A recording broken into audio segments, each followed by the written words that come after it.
जी नमस्कार, राम राम। कैसे हो आप सभी? तो आप सभी का स्वागत, अभिनंदन आपके अपने यूट्यूब चैनल दंडी एजुकेशन में। देखिए दोस्तों, हम धीरे धीरे समाज को भी अंतिम कगार की ओर ले जा रहे हैं। देखिए दोस्तों, आज हम पढ़ने वाले हैं समास के दो नियम, तत्पुरुष समास के दो नियम। यानी कि आज अपना तत्पुरुष समास खत्म हो जाएगा, कल द्वंद्व पढ़ लेंगे और परसों बहुवीर्य पढ़ लेंगे। और उसके बाद में अपना अगला चैप्टर कौन सा स्टार्ट करेंगे, कौन सा टॉपिक स्टार्ट करेंगे, आप ये कमेंट में बता देना है। और आज अपने 15 मिनट के अंदर दो नियम हैं। एक तो पढ़ेंगे हम अलुक, एक तो पढ़ेंगे अपन अलुक। ऐसे अलुक, अलुक तत्पुरुष समास, अलुक तत्पुरुष समास। देखिए दोस्तों, ये क्या होता है, देखो इसको समझते हैं अपन।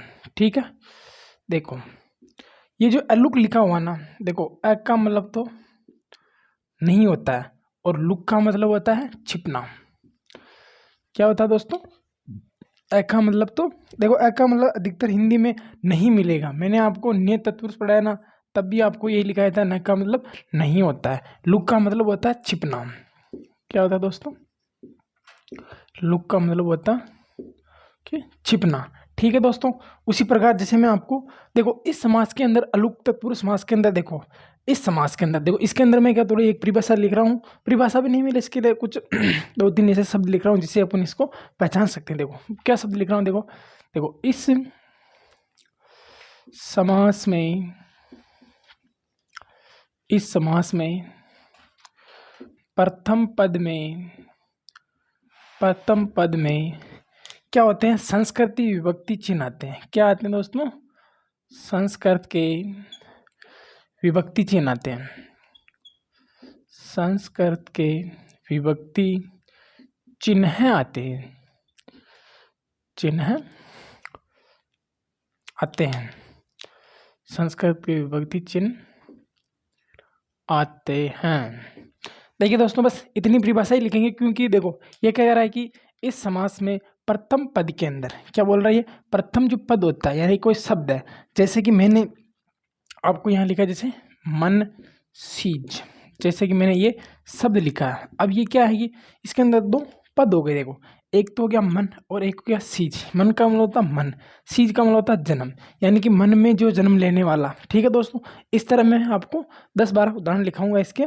तो ये इसकी छोटी सी परिभाषा होगी। इस समास के अंदर जो प्रथम पद होता है उसके अंदर संस्कृति विभक्ति चिन्ह आते हैं। ठीक है, उसे ही हम अलुक तत्पुरुष समास कहते हैं। अ का मतलब नहीं होता, लुक का मतलब होता छिपना।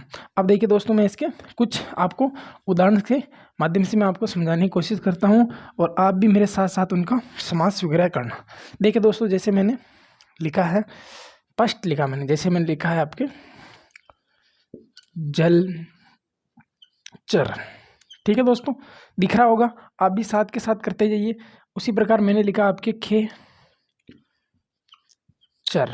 क्या लिखा दोस्तों मैंने, जैसे मैंने लिखा आपके खेचर, और जैसे मैंने लिखा आपके शुभंकर।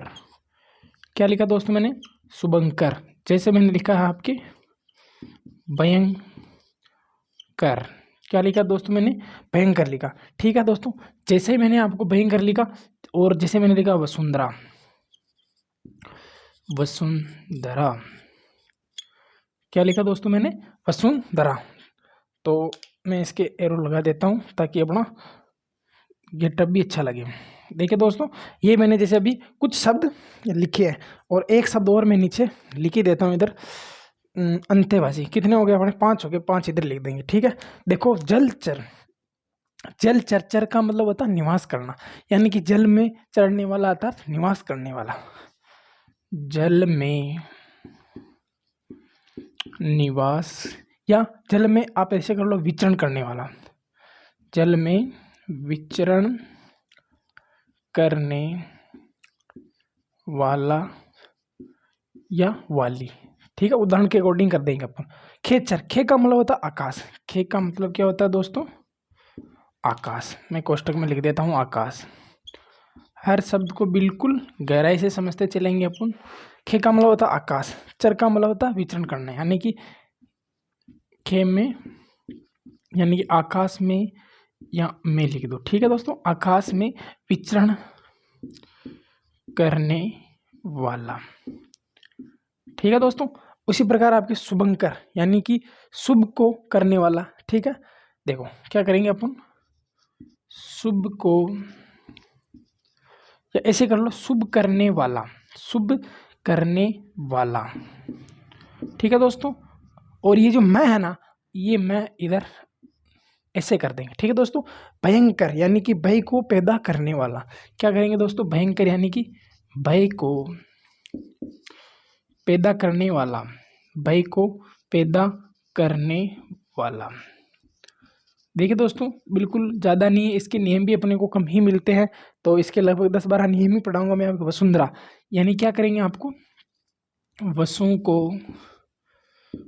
को धारण करने वाली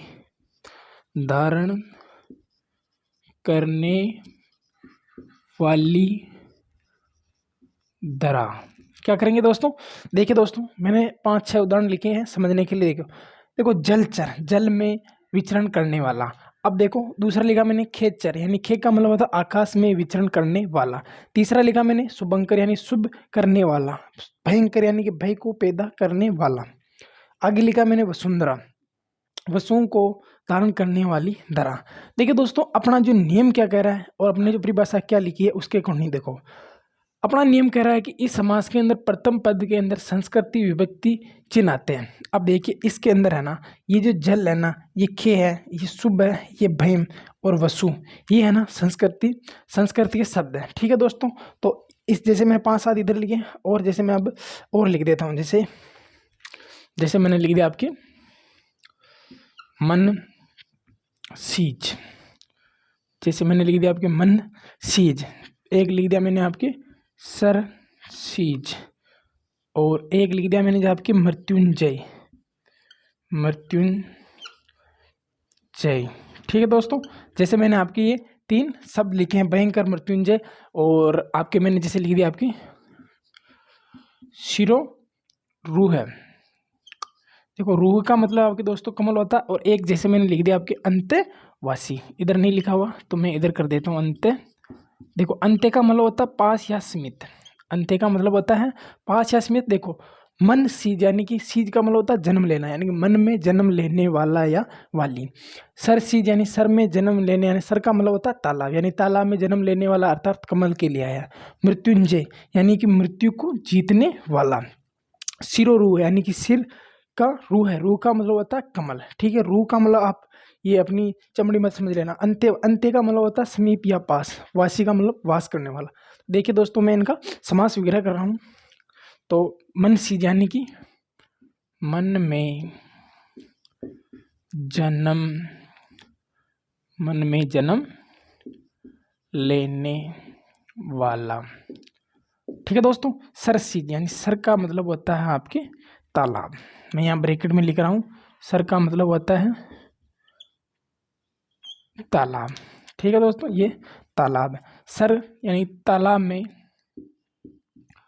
जन्म लेने वाला, ठीक है दोस्तों। आगे लिखा मृत्युंजय, मृत्यु को जीतने वाला। क्या लिखेंगे दोस्तों अपन, मृत्यु को जीतने वाला, मृत्यु को जीतने वाला, मृत्यु को जीतने वाला, मृत्युंजय, ठीक है दोस्तों। आगे सिरो रूह यानी कि सर की रूह है। देखिए दोस्तों, रूह आता है आपके कमल के लिए, किसके लिए आता है, आपके कमल के लिए। रूह का मतलब होता है कमल। आगे अंत्यवासी, देखो अंत्य का मतलब होता है पास या समीप, तो मैं आपके यहाँ पर ये कर देता हूँ, आपके समीप कर देता हूँ, ठीक है। समीप भी कर देता हूँ, पास भी कर देता हूँ, कोई दिक्कत नहीं, एक ही बात है अपने पास। देखो कोई चीज़ अपने पास, वो मेरे समीप रहता है या वो मेरे पास रहता है, तो बात तो एक ही है, पास रहो या समीप। अंत्यवासी यानी कि पास, अंत्य का वासी यानी कि निवास करने वाला, निवास करने वाला, ठीक है दोस्तों। जैसे अंत्य यानी पास निवास करने वाला, अंत्य का निवासी, ऐसे आपका हटा दो यहाँ से, ठीक है। यानी कि अंत्य यानी यहाँ से देख लो, पास निवास करने वाले को कहते हैं अंत्य निवासी। देखिए दोस्तों, इसका स्क्रीनशॉट ले लीजिए और एक बार भी मैं आपको वापस समझा देता हूँ, क्योंकि हमने छोटा नियम था, आज वैसे टाइम अपने पास बहुत ज़्यादा है। देखो, मन चीज का होता है मन में जन्म लेने वाला, अर्थात कामदेव के लिए आया। सर सीज, सर यानी तालाब में जन्म लेने वाला, कौन? कमल के लिए आया। मृत्युंजय, मृत्यु को जीतने वाला। सिर रूह है, सिर की रूह है, ठीक है दोस्तों। अंत्यवासी यानी कि अंत्य का मतलब होता है समीप या पास निवास करने वाला, ठीक है।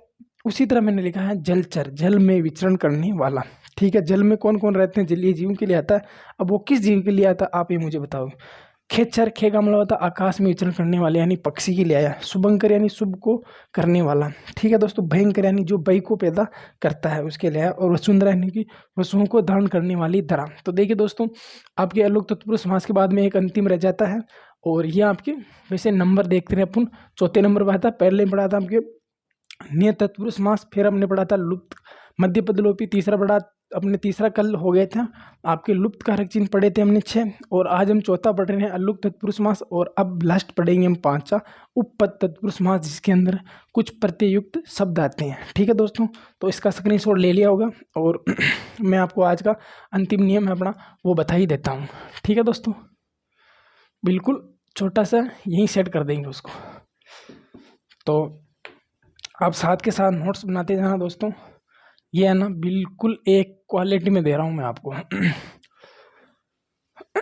कहीं कोई डाउट हो तो आप बेझिझक मेरे को कमेंट कर देना। और वैसे मैं अब 1-2 दिन में टेलीग्राम चैनल अपने धरनी एजुकेशन के नाम से ही मैं स्टार्ट करने वाला हूँ, क्योंकि ये जो चीज़ है ना, मैं क्या पूरे ब्लैक बोर्ड में लिखूँगा, फिर मैं साइड में हूँगा थोड़ा स्क्रीनशॉट लेने तक का टाइम, और जब वीडियो में अपलोड करूँगा ना, तब साथ के साथ मैं आपको टेलीग्राम में भी उपलब्ध करवा दूँगा, ताकि अपना काम डिजिटल बोर्ड के अनुसार हो जाए। क्या है कि अपन सुविधा को अपनी कमजोरी नहीं मानेंगे, अपनी इसकी ताकत बढ़ाएंगे। देखिए दोस्तों, आगे आता है अपने इसके नंबर 5 में, यानी कि तत्पुरुष समास का आज अंतिम नियम है। आज के बाद तत्पुरुष समास बना खत्म है, ठीक है। और जब अगली बार कोशिश करेंगे आपको, जब मैं समास वापिस पढ़ूँ ना, तब मैं डिजिटल बोर्ड में पढ़ा रहा हूँ। देखो, अब पढ़ेंगे हम उपपद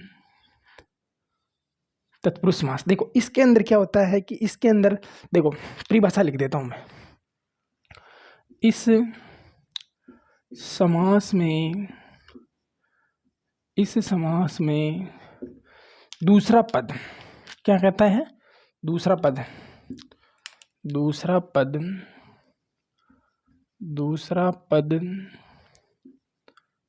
कोई ना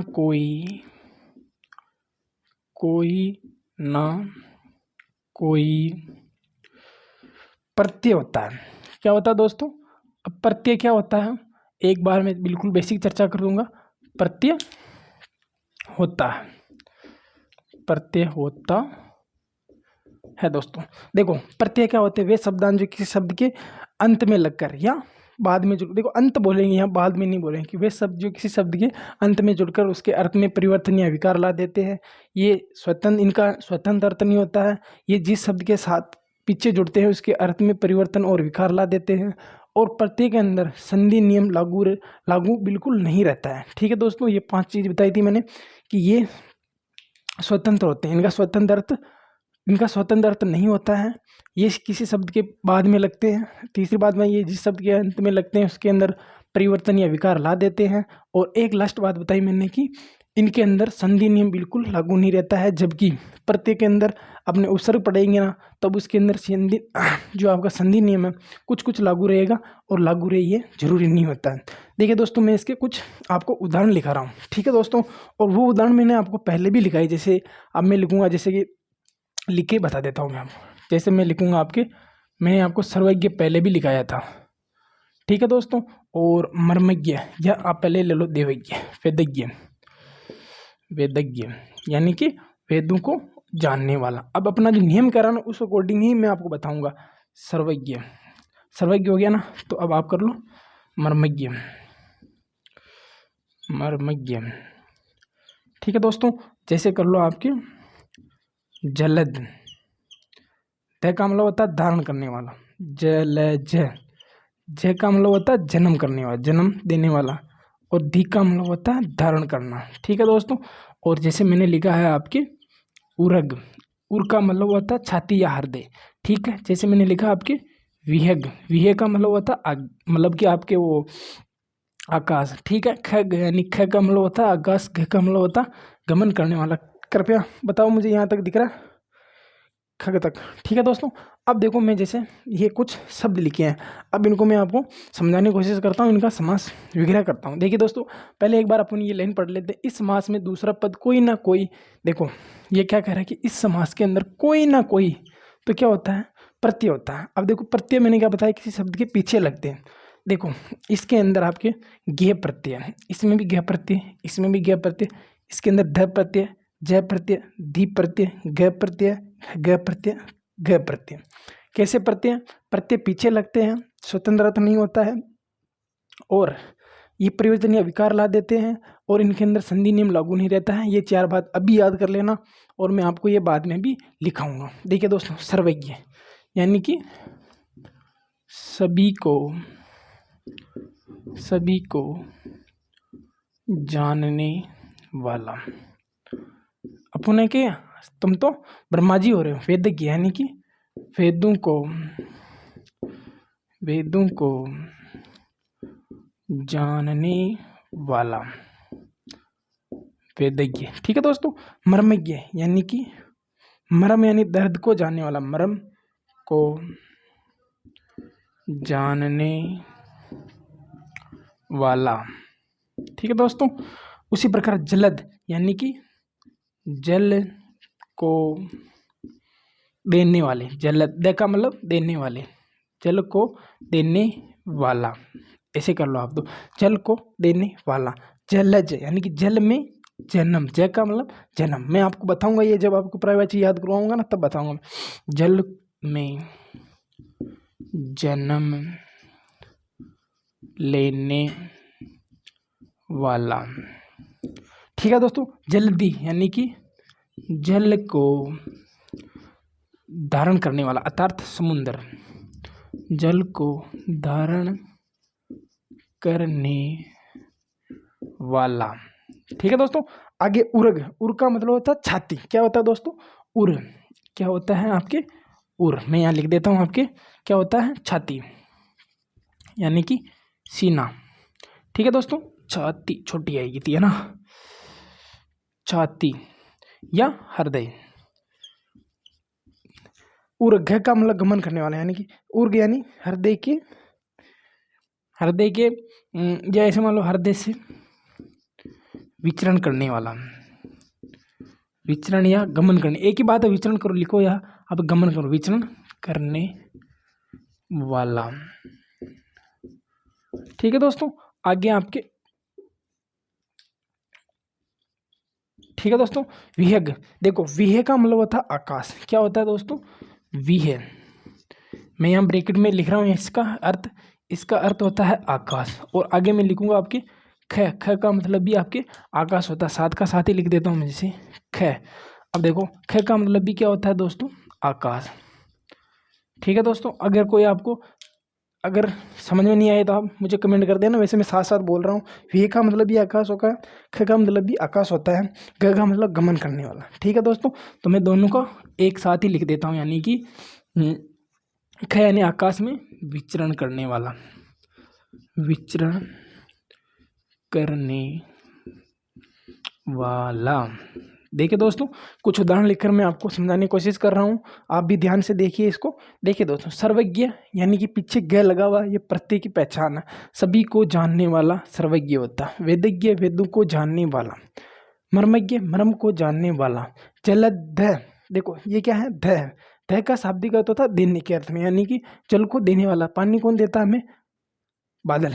ठीक है दोस्तों। जय का मतलब होता है जन्म, यानी कि पानी में जन्म। देखो पानी में जन्म तो सभी लेते हैं, जीव भी लेते हैं, छोटे छोटे पेड़ पौधे हैं, जलीय जीव वो भी लेते हैं, लेकिन जो अपना यहाँ जो अभिप्राय है जय का, वो कमल से है। दी का मतलब धारण करने वाला। देखो जल को धारण तो नदी नाले तालाब सरोवर सभी करते हैं, लेकिन ये क्या है? समुद्र के अर्थ में है। ठीक है दोस्तों। उर्ग, उर्ग का मतलब होता है आपकी जो हृदय या छाती, यानी कि जो अपना सांप होते हैं ना वो। ठीक है दोस्तों। और छाती या विचरण यानी कि छाती के बल पर जो चलने वाले होते हैं। विह का मतलब होता है आकाश, और ख का मतलब भी आकाश यानी कि आकाश में विचरण करने वाले। ठीक है दोस्तों, और इनके बाद में जैसे अपन में और आपको कुछ और बता देता हूँ, जैसे कि अवधि। अब देखिए दोस्तों, मैंने एक ये शब्द लिखा है अवधि।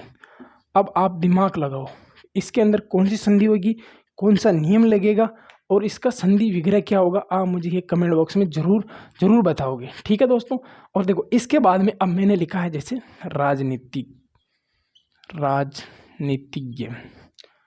क्या लिखा मैंने दोस्तों, राजनीति को जानने वाला। जैसे मैंने यहाँ लिख दिया आपके तेली भी इसी के अंदर आता है, तेल का काम करने वाला। जैसे मैंने लिख दिया आपके अफीम का काम करने वाला। जैसे मैंने लिख दिया आपके स्वर्णकार। क्या लिख दिया दोस्तों मैंने आपके स्वर्णकार का मतलब होता सोने का काम करने वाला। जैसे मैंने लिख दिया चरमकार। ठीक है दोस्तों, चरम का काम करने वाला। देखिए दोस्तों, अवधि, अप प्लस में दी। अब आपने तो नहीं बताया तो मुझे बताना ही है। देखो अप का मतलब होता है आपके पानी। क्या होता है दोस्तों, अप। छोटे बच्चों को देखना, वो पूरे दिन अप करता ही रहता है और छोटे बच्चों को प्यास भी ज़्यादा लगती है। अप। ठीक है दोस्तों, इसके अंदर कौन सी संधि है, इसका क्या विग्रह होगा, कौन सा नियम लगा, आप मुझे बताओगे। अप यानी कि पानी को देने वाला।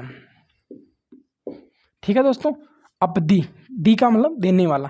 राजनीतिज्ञ, देखो इसके अंदर प्रत्यय दी प्रत्यय हैं, ई प्रत्यय हैं, ची प्रत्यय हैं, कार प्रत्यय हैं और कार प्रत्यय हैं। देखो राजनीतिज्ञ यानी कि राजनीति को जानने वाला। ठीक है दोस्तों, तेली यानी कि तेल का काम करने वाला। तेल का काम करने वाला। अफीमची यानी कि आपके अफीम का काम करने वाला। देखिए दोस्तों, साथ के साथ पढ़ते जाना, और मैं उदाहरण भी ऐसे लेके आ रहा हूँ जो अपने आम चाल में काम आते हैं। स्वर्ण काम यानी कि सीधा लिख दो, यानी कि स्वर्ण का कार्य करने वाला।